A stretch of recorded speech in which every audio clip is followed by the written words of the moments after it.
దేవుడి నామానికి స్తోత్రములు. ఈ ఉదయకాల సమయంలో మీ అందరికీ కూడా నా హృదయపూర్వకమైనటువంటి వందనాలు తెలియజేస్తున్నానండి. ఈ దినము దేవుడు మీతో చక్కని మాట మాట్లాడుతూ ఉన్నాడు. అడిగిన దానికంటే, ఊహించిన దానికంటే అత్యధికమైనటువంటిని మేలును చేసే నీ దేవుడు మీరు ఊహించినటువంటి విజయమును మీకు కలుగుతుంది అంటూ ఉన్నాడు. ఈ విజయము నాకు ఎలా జరిగింది, మీరు ఊహించరు ఈ విధంగా జరుగుతుందా నా జీవితంలో, నా కుటుంబంలో అని. అంతగా దేవుడు మీరు ఊహించినటువంటి విజయమును మీకు కలగజేయబోతూ ఉన్నాడు. దేవుని వాక్యం సెలవిస్తా ఉంది కదా, 145వ కీర్తన 19వ వచనంలో, తన యందు భయభక్తులు గల వారి కోరిక ఆయన నెరవేర్చును. ఎవరైతే దేవుని యందు భయము భక్తి కలిగి దేవుని యందు ప్రార్థన చేస్తారో, మొరపెడతారో, అడుగుతారో, వారు ఊహించిన దానికంటే గొప్ప విజయమును దేవుడు వారికి కలగజేస్తా ఉంటాడు. అవును దేవుని బిడ్డలారా, నీవు ప్రార్థన చేస్తున్నావా? దేవుని ఎడల నీవు నమ్మకముగా ఉన్నావా? ఒకవేళ దేవుని ఎడల నీవు భయము భక్తి కలిగి నమ్మకముగా ఉన్నట్లయితే, ఏది కావాలి, ఏది జరగాలని నువ్వు కోరుకుంటున్నావో, ప్రార్థన చేస్తున్నావో, అంతకన్నా మించినటువంటి గొప్ప కార్యములు దేవుడు మీ జీవితంలో జరిగించునుగాక. వాక్యం సెలవిస్తా ఉంది హెబ్రీయులకు రాసిన పత్రిక 10వ అధ్యాయము 35వ వచనములో, కాబట్టి మీ ధైర్యమును విడిచిపెట్టకుడి, దానికి ప్రతిఫలముగా గొప్ప బహుమానము కలుగును. అవును, భయపడుతూ ఉన్నారా? మా బ్రతుకులు ఇలా ఉన్నాయి, సమస్యలు ఇలా ఉన్నాయి, శోధనలు ఇలా ఉన్నాయి, వేదనలు ఇలా ఉన్నాయి, మా ఇబ్బందులు ఇలా ఉన్నాయి అని మీరు భయపడుతున్నారా? మీరు భయపడకండి దేవుని బిడ్డలారా. మీరు ప్రార్థన చేస్తూ ఉన్నారు, కానీ మీలో పిరికితనం ఉంది, అవిశ్వాసం ఉంది. ఆ పిరికితనాన్ని, ఆ యొక్క అవిశ్వాసాన్ని మీరు తీసివేసుకొని మీరు ఇంకా ఎక్కువగా దేవుని నమ్మి ప్రార్థించినట్లయితే మీరు ఊహించిన దానికంటే గొప్ప బహుమానం పొందుకుంటారు దేవుని బిడ్డలారా.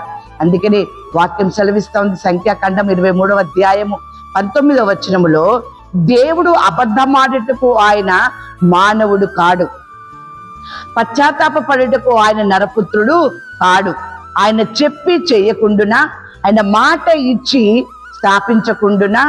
అవును కదా, ఉదయకాల సమయంలో దేవుడు నీకు మాట ఇస్తూ ఉన్నాడు. ఏం మాట ఇస్తున్నాడు? మీరు ఊహించని విజయమును మీకు కలుగుతుంది అంటూ ఉన్నాడు. అలాంటప్పుడు నువ్వు దేవుని యందు ఎంత భయము భక్తి కలిగి ఉండాలి. ఎందుకు అధైర్యపడుతున్నావు? ఎందుకు నువ్వు భయపడుతున్నావు? ఎందుకు అవిశ్వాసపు మాటలు నువ్వు మాట్లాడుతూ ఉన్నావు? నీవు దేవుని నుండి కార్యం పొందుకుంటావు. అది నీ పట్ల దేవుడు జరిగిస్తాడు. నువ్వు భయపడకు, నువ్వు దేవునికి భయపడకు. సమస్యకి కానీ, తెగులుకి కానీ, రోగముకు కానీ, దేనికి నువ్వు భయపడకు. దేవునికి మాత్రమే భయపడు.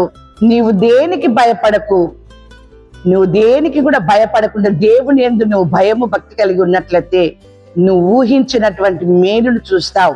వాక్యం సెలవిస్తా ఉంది సామెతలు 13వ అధ్యాయము 21వ వచనములో, నీతిమంతులకు మేలు ప్రతిఫలముగా వచ్చును.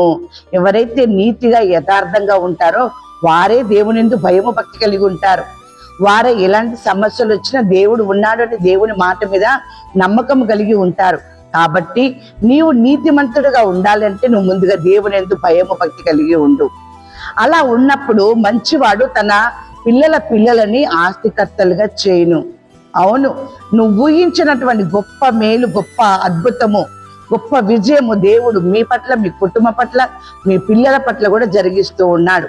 వాక్యం సెలవిస్తా ఉంది కదా సంఖ్యాకాండం 23వ అధ్యాయము 20వ వచనములో, ఇదిగో దీవించుమని నాకు సెలవాయెను, ఆయన దీవించెను, నేను దాన్ని మార్చలేను అని భక్తుడు అంటున్నాడు.